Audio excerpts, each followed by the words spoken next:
Welcome to Let's Talk About It. A podcast gives a platform for real talk, real people, real topics, real conversations.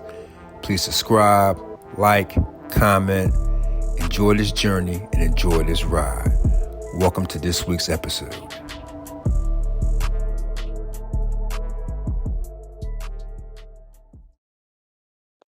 Welcome everybody to Let's Talk About It. A podcast gives a platform for real talk, real people, real topics, real conversations.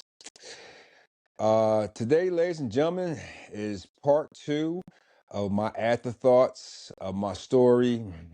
People watch this on YouTube. Thank you so much for checking me out. People are brand new. Please like, subscribe, comment, share. People listen to me on Apple and Spotify and iHeartRadio. I hope you enjoyed this. If you want to go back on my journey, you can go back on episode 1. Season 1 on YouTube. I talk about, my journey. It took me a long time to get to this point. And, part 1 came out, did pretty well. I appreciate that. But some people came to me and said like, yo, man, why are you doing the afterthoughts of your story? It's what I've learned. And, you might say, okay, well, who are you? Who cares? It's not about like trying to get views or all this and that. It's therapy for me so I can move on as a man in this world. And also, you know what? My story might help out somebody. That's what it's about. It's about helping out. It's about one person. You got other podcasters or influencers say, it's all about, helping at least one person. And for my story last time, part 1, it actually helped out 2 people. They can relate to what I went through. So today, ladies and gentlemen, we're going over my 20s. Last episode, I talked about, growing up in Philly born and raised. By the way, congratulations to now the 2-time Super Bowl winner, Philadelphia Eagles. I'm born and raised in Philly. We just won the Super Bowl, second time. She had 3 of them right now, maybe 4, but it doesn't matter. We're 2-time Super Bowl champions.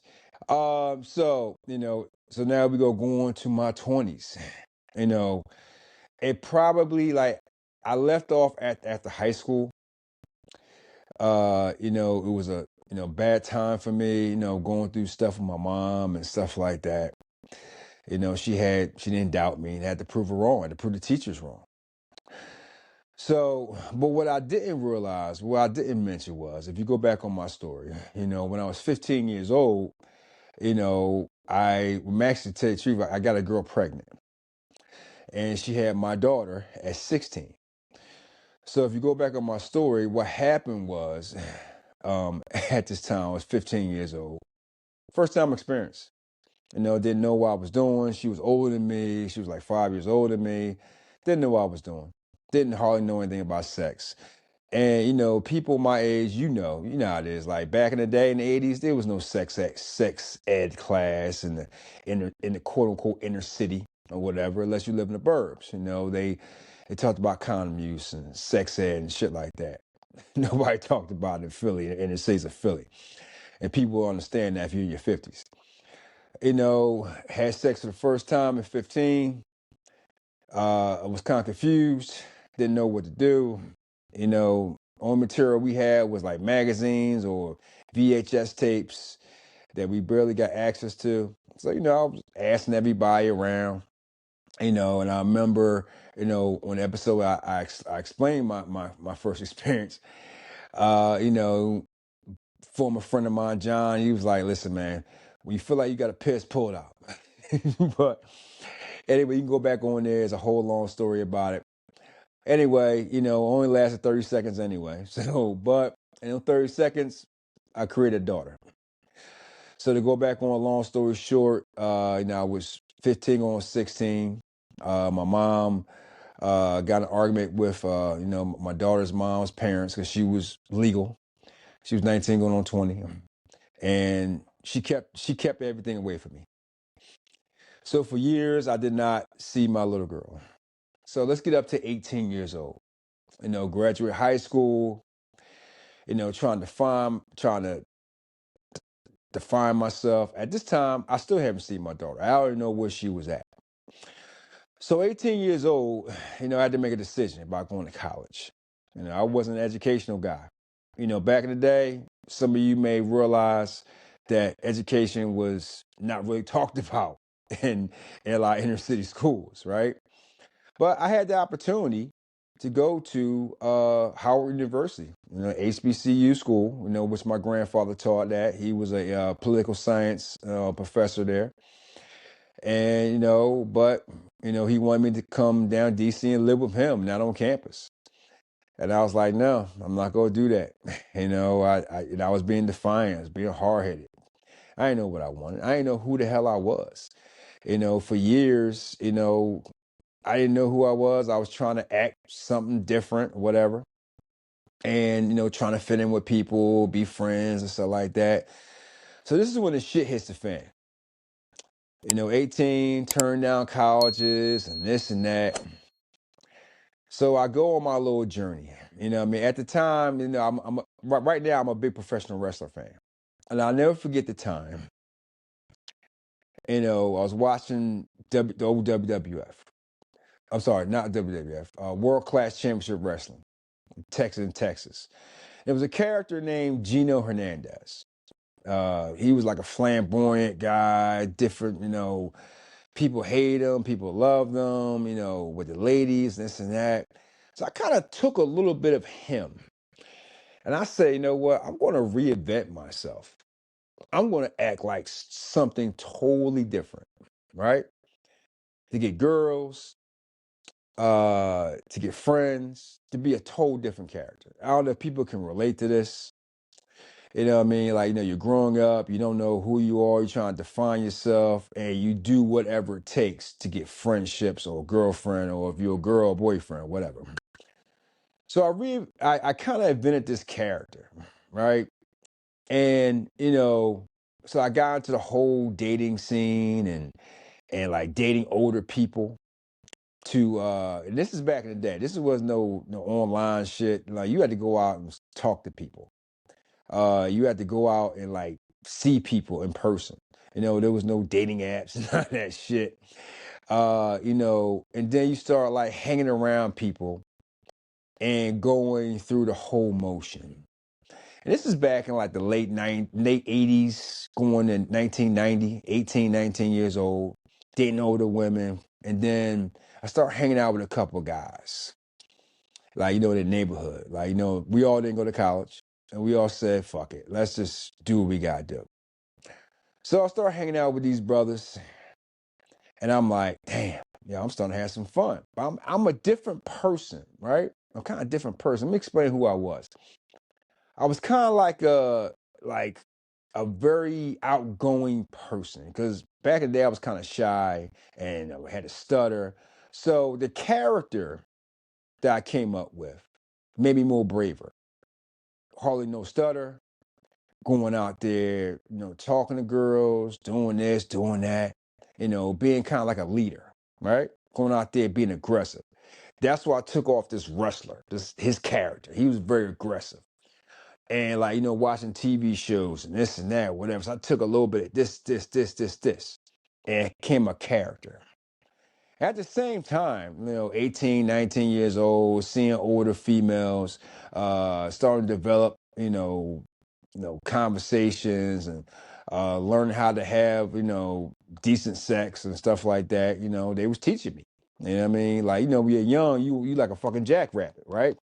They was teaching me to slow the fuck down. You know what I mean? Whatever. Now you probably say, like, why are you telling this? Trust me, it gets to it.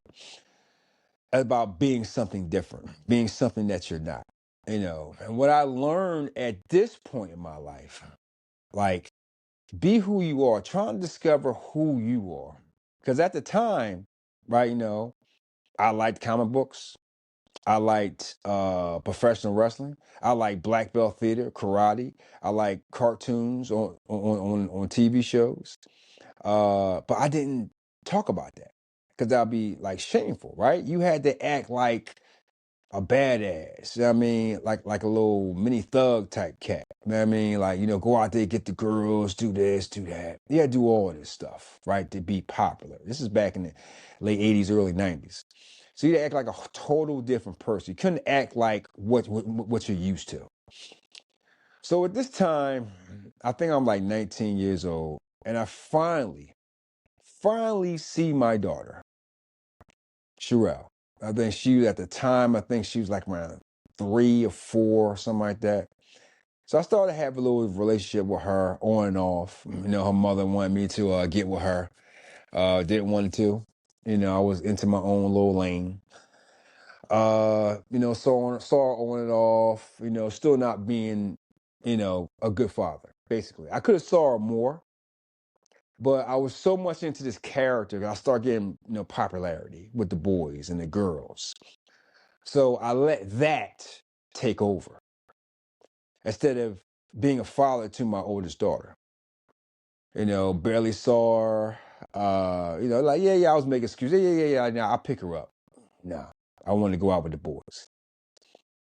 You know, I wanted to, at the time, this was like when, I guess, what was this? What was that? Jungle Fever came out.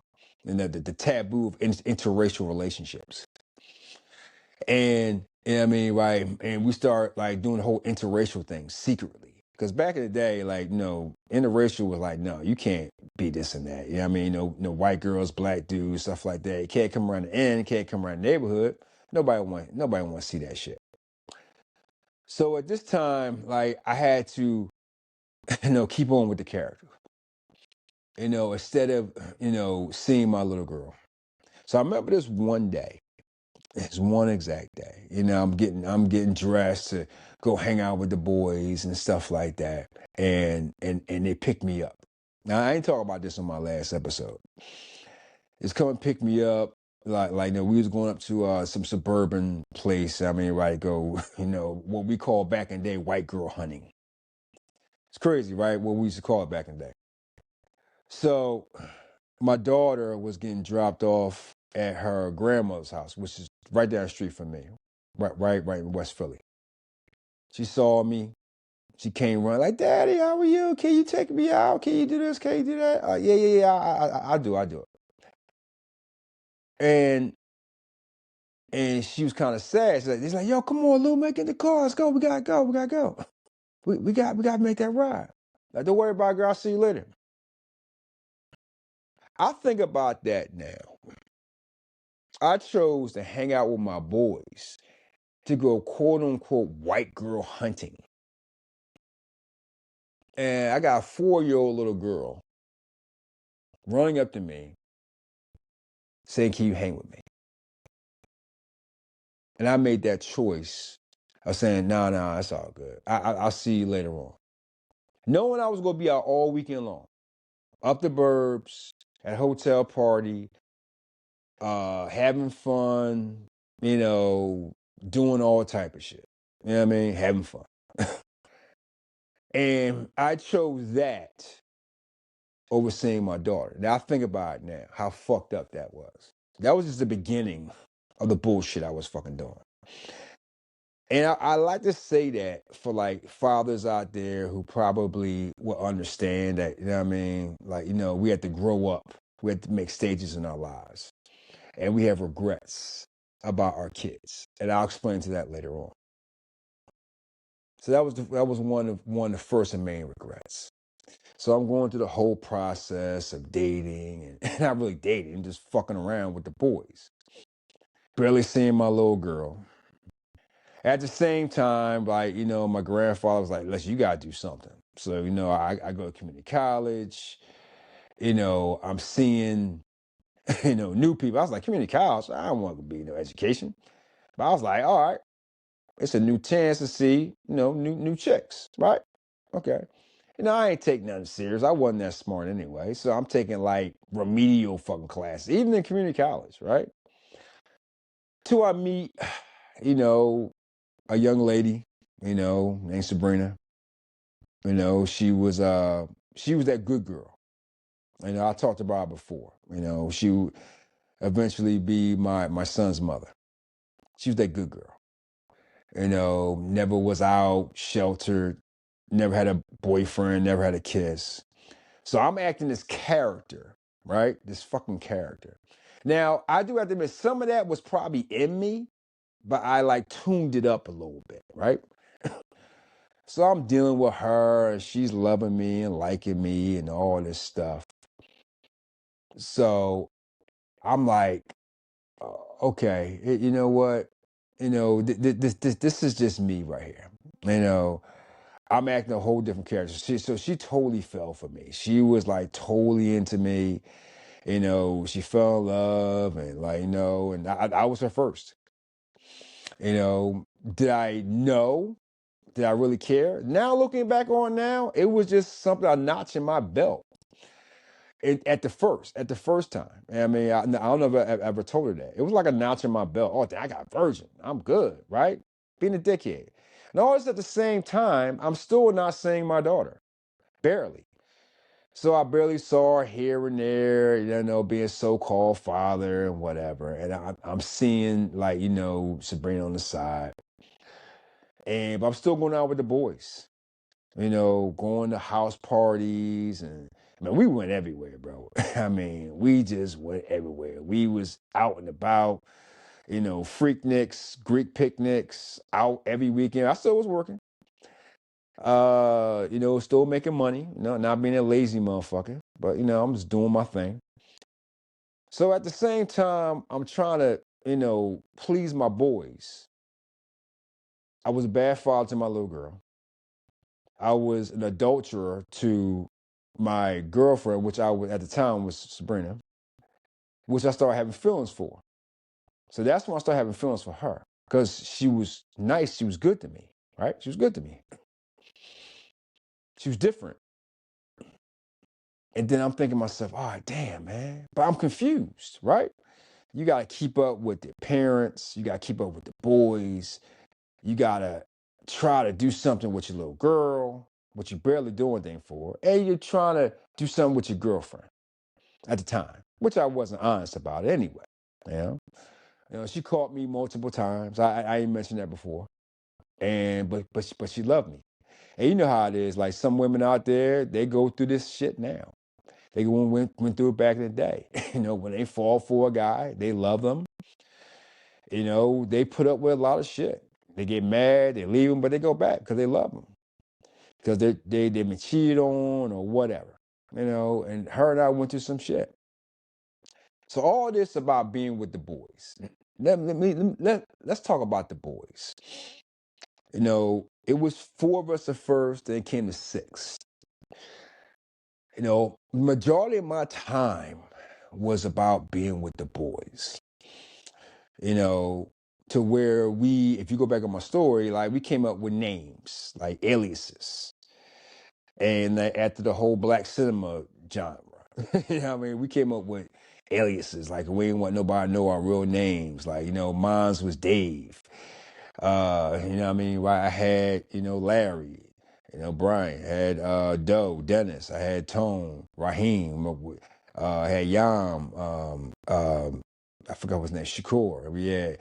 We had Troy as Mark. We had to get out there and come up with different names. We became characters too. All 6 of us, characters, right?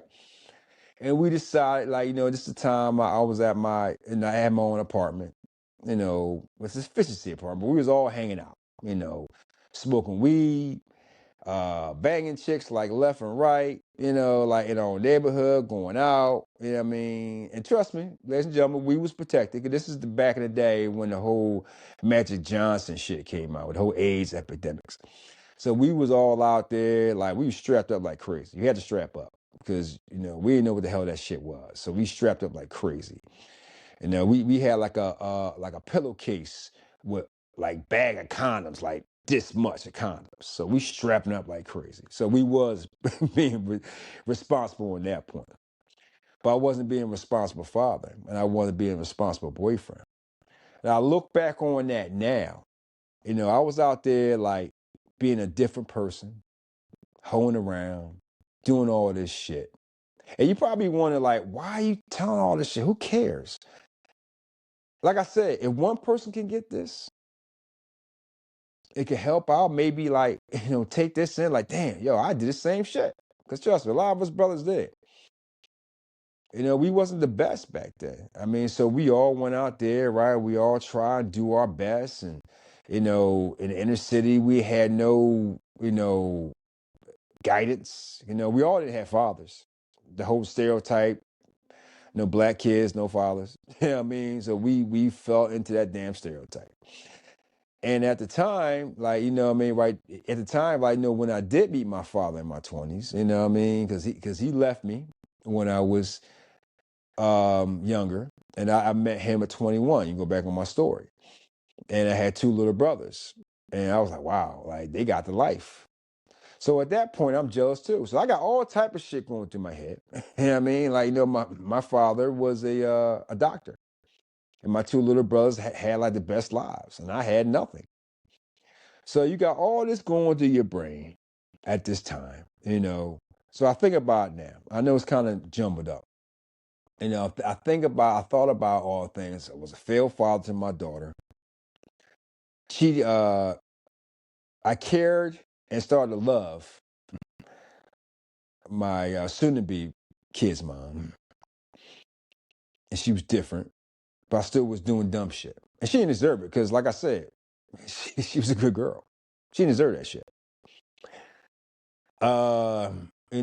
Acting a different character to be cool because I didn't have friends when I was younger. I became a different person, different character to be popular, right? Because, like I said in my first story, okay, I was a class clown. People was laughing at me that I was doing dumb shit. Some people can relate. Some people can't. But I learned from all this. Being 53 years old now, you think about the dumb shit you fucking did. But going back to my 20s, man, I, hanging out with the boys. We went out every damn weekend. Every weekend. We went to Virginia Beach. We was going to Freaknik. We went to New York City on New Year's Eve twice in a row, getting in trouble, getting high all the time, smoking weed, all type of shit. Like I said before, man, with the leash dog collars, yeah, you should have had like 5, 10 of us on us. Now, we were not good boys. I mean, hanging out. Even when I wasn't hanging out with them, I was hanging out with my cousins and all them in New York, of my other side of my family. Going to Brooklyn at the tunnel. Meeting all type of people. Just say fuck it. And I was in a so-called relationship, doing dumb shit, and she was honest and true. But I was out there being selfish and doing dumb shit. She probably see this. I don't know if she gonna see it or not. Yeah, but again, I am sorry. I let you down. I let my daughter down. And at this time, I remember me hanging out in New York all the time and hanging out with my boys there in Philly. She became pregnant with my son now. And I said I was going to, do the right thing. My grandma was like, oh, you got to do the right thing. Marry her. Proposed marriage to her. She's like, no, you just doing it because I'm pregnant. And, but she still loved me. She still forgave me for all the dumb shit I did. And looking back on now, she shouldn't have. Because she was too good of a person to go through that shit. Look at me out here.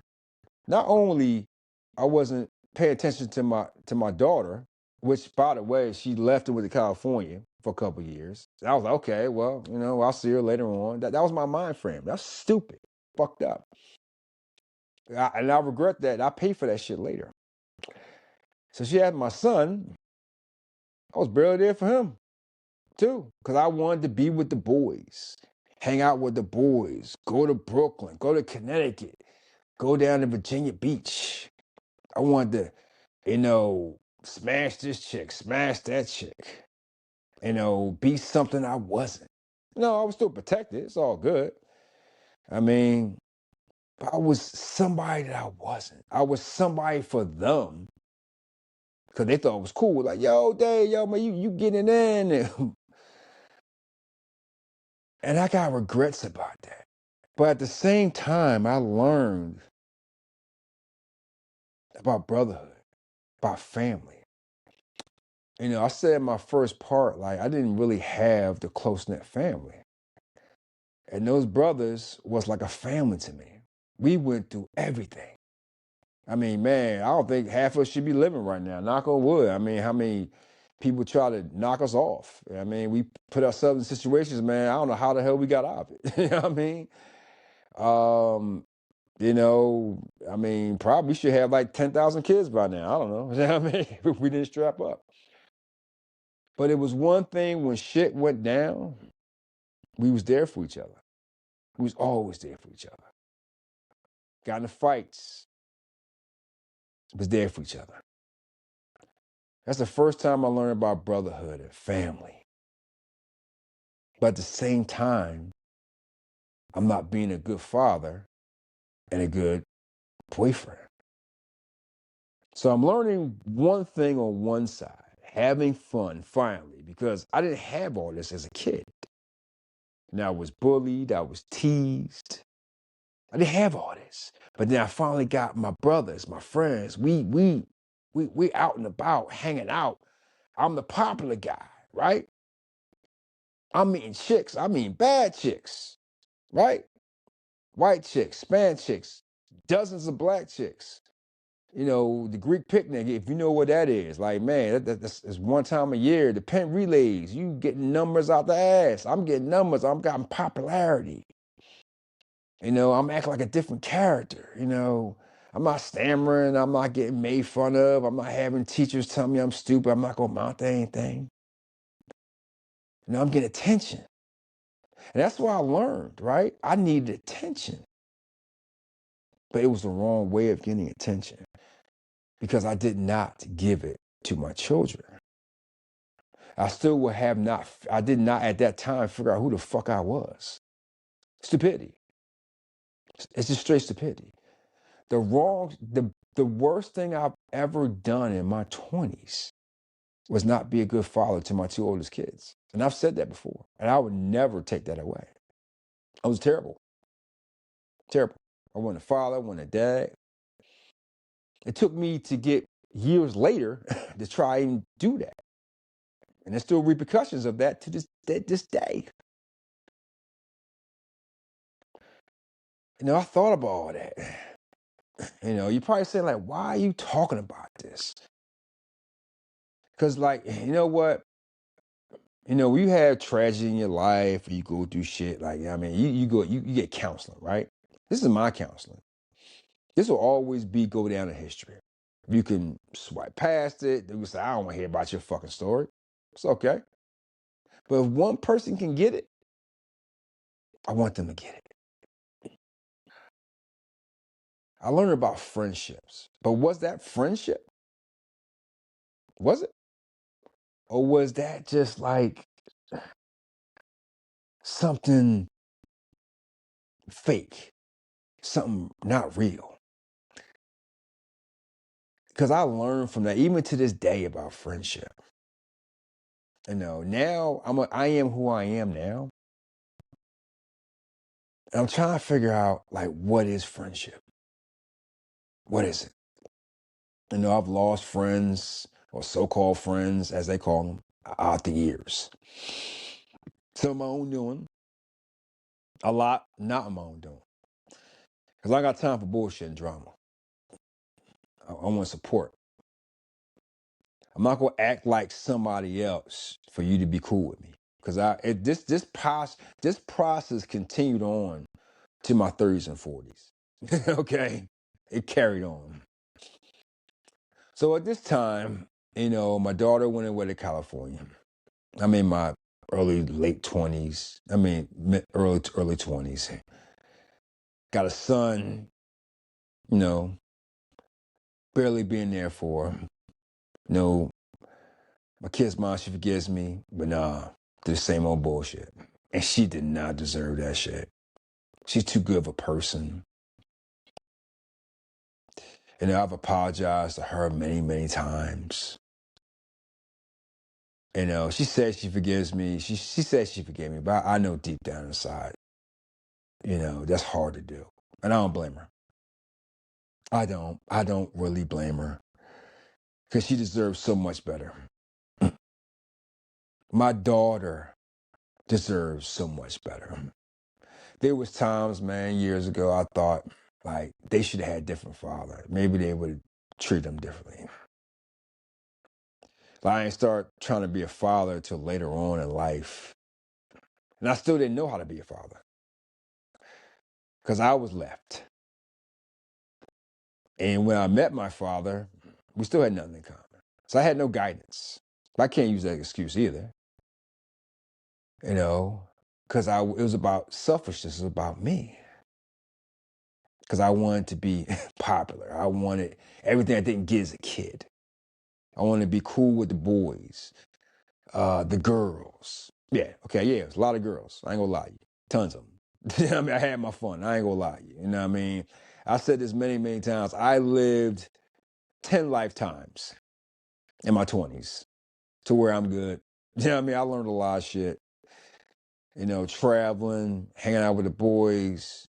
New York was like my second playground, my second home. My goodness, man. Like the tunnel, going to the club. Like if y'all remember back in the 90s, right? Like, you know, you had the whole the Gap shit. Remember the Gap gear? You had the Gap gear, you had the IOU gear, you had this is past the Lee jeans. You had Gucci, yeah, I mean not Gucci, Guess. You also had the Guess stuff. Gazelles, gold chains. You know what I mean? Like that meant something. So you start meeting different level of girls. And New York girls are totally different, man. That's just like crazy.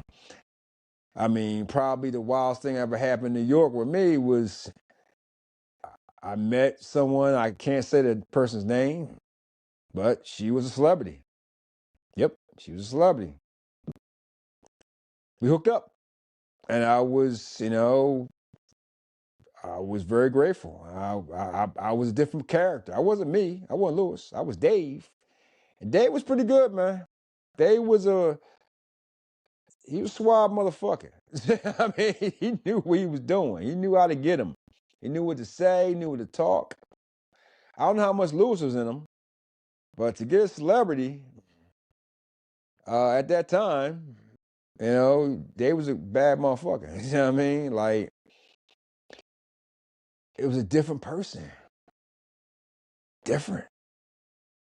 And I still didn't know what the fuck I was doing. But anyway, so I'm going through the motions in my 20s and, you know, I guess being a dog or whatever and not being a good father, but still being a cool brother to my bros, to my brothers. I mean, like, yo, man, like, we went everywhere in Philly. This joint, we went this dip, we went to that one. I mean, like, we went this joint, we went that joint, whatever. But joint, by the way, is JAWN. That's a noun for person, place, or thing. Like, people in Philly say joint about everything. So we did everything we can, and to the point of, you know, I had to make a decision that had to change, but I still didn't know how to change. Because I was still playing around, this and that. So one day, I think everything started to change. I think the night I probably met my two kids' mom. And we weren't supposed to meet. She's supposed to meet somebody else. But we hooked up. And she became pregnant too. With my youngest son. And my grandma was like, what the fuck are you doing? Like, why? Like, you can't keep on having these kids. This is your third kid. You're like 20-something years old. I'm at the time, I think I'm like 24, going 25. Going on my third kid. Not educated. Hanging out, being a dog. Not really being there for the first two. The fuck are you doing? You know what I mean? So I said, okay, you know what? Fuck, I'm just gonna get married. You know, got married. You know, at 25 years old, she was younger than me. I think she was like 19, 20 when she got married. You know, got married for the wrong reasons. We did like each other at the time. We did like each other at the time. But at the same time, I wasn't totally honest with my son's mom. You know, she got mad at me Everybody else got mad at me. Like, why are you getting married? Even my boys got mad at me. Like, why are you giving all this up, man? You was like the king of the castle, man. Like, man, you out and about, man. We getting chicks out the ass. I mean, like, man, we having fun. We smoking weed every day. You know what I mean? Like, no, we ain't selling no drugs. We ain't robbing nobody. We just having fun. Like, we was just literally having fun. But then it hit me that day, man. Like, you know what I mean? Like, my grandma was right. I got to man up. And even at that point, I still didn't know how to man the fuck up. So I thought by getting married, that would man up. Oh God. No.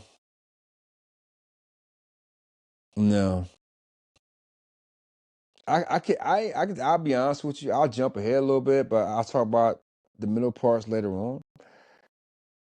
I didn't call myself a man till 50. That's 3 fucking years ago. 3. A grown ass man. And still, whatever. But at this point, man, I'm 24 going 25, doing all the wrong things. I had to do something. I got 2 kids, not really being there for them. I think like it was, as my daughter got older, I started spending a little bit more time with her. But my youngest son, no, barely here and there. My kid's mom, my son's mother, she was upset about it. And I don't blame her. Man, I mean, some moms be like, "No, you ain't gonna be there for him. You'll never see him." I'm surprised she just take away from me. I'm still shocked. She should have, because I wasn't there the way I should have been. That's one of my biggest regrets. Everything I talk about in my 20s, the biggest regret in my 20s is I wasn't there for my children. Yeah, did I have a good time? Was I getting popularity? Was I getting the girls? I mean, damn, it was a lot. Having fun, multiple, doing this, doing that. Yeah, that was fun. But what did it cost me? It cost me for the future. It cost me relationships. It cost me times of going to birthday parties, being there for my kid.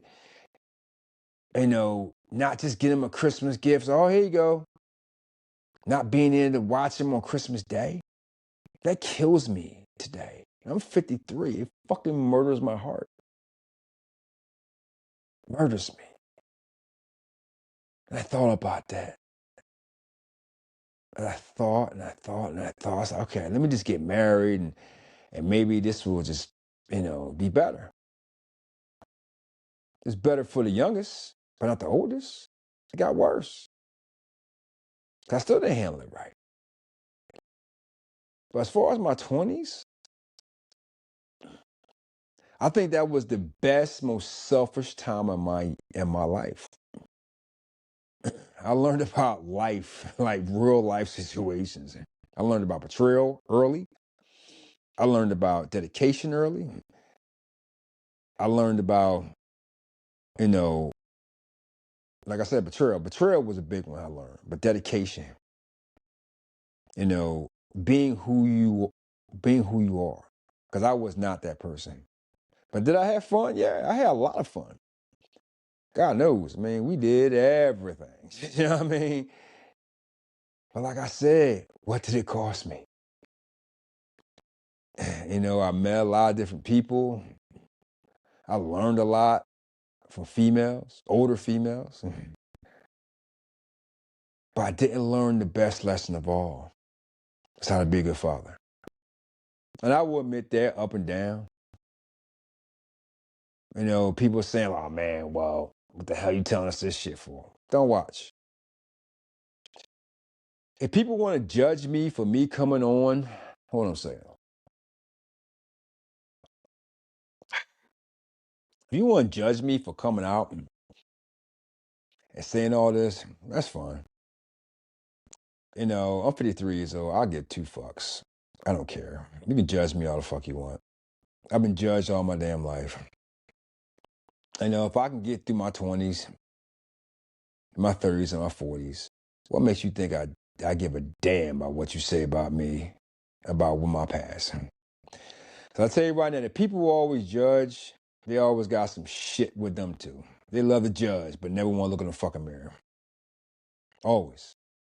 And I learned that even to this day with the people I've met in my life. They know what's best. They think they know what's best. They're quick to judge everybody, but never look in the fucking mirror. It took me many years to look in the mirror at myself. I'm not innocent.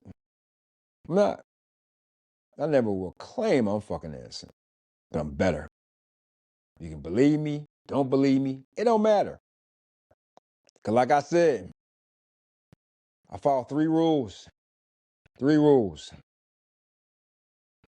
If you ain't paying my bills, if you ain't feeding me, if you ain't fucking me, I don't give a damn what you say. If my story can help out other people or help one person out, but mainly me, because my life goes on with or without you. To end this, yeah, I got married. She wasn't ready for it either. I wasn't ready for it. But she was another good person too. At that time when we met, we had fun. My first wife, we had fun. She's a great person, good soul. Was I the best? No.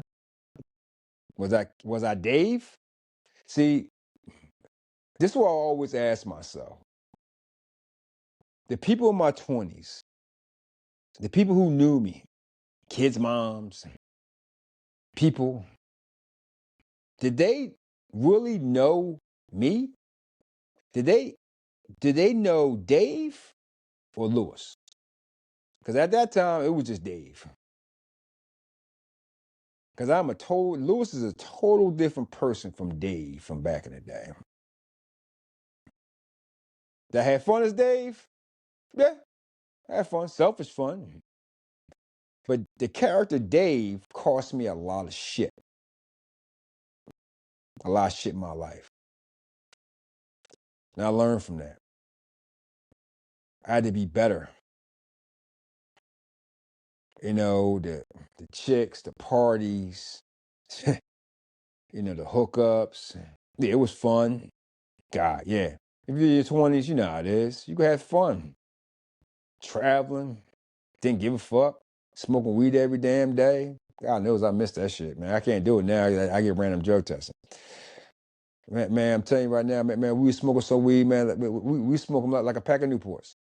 You know what I mean? You know what I'm saying? It was like crazy. But this was like before it was legal. But right now, I think about everything now. I regret all of it. If I could take it back, I would have lost. I wouldn't care about the Dave character. I would want to be Lewis, the father, the dad. And I wasn't. As I go through my journey and tell my story, if you want to listen to it or not, you'll see. You know what I mean? Next time I'm talking about my marriage, my divorce, my 40s. You know what I mean? I'm going to end this pretty soon. I'm going to go through my 30s and 40s. You know, especially my 40s, man, that really changed me. That put me in a whole stratosphere, like, of learning life, learning people, being a people pleaser. I still didn't learn. You know, I just took Dave into Lewis, but who the fuck was that Lewis? I don't know who the fuck he was. He still was a pleaser, all right? This Lewis here don't give a fuck. It don't matter to me. I mean, I know who the fuck I am. You know? I have a lot of regrets. Some I'm good with, some I'm not. But I moved on. I want to thank the subscribers I have at YouTube. Please like, share, subscribe. people on Apple and Spotify and iHeartRadio. You know what I mean? Thank you for listening to this journey. You know, if anybody, one person can get something out of this, if you understand, give me a comment, give me a shout. You know, 2 people got it from last time, maybe another 1 or 2 people get it this time. You know what I mean? And also congratulations, two-time Super Bowl champions, the Philadelphia Eagles. You know what I mean? Go Birds. Ladies and gentlemen, thank you so much for coming out this week on my Afterthoughts of My Story Part 2. Next time, like, you know, I got a big March coming out, you know, some statistics. I got 2 great stories coming out. You know what I mean? I have in April, I got statistics, April stats, a lot of great statistics for in April.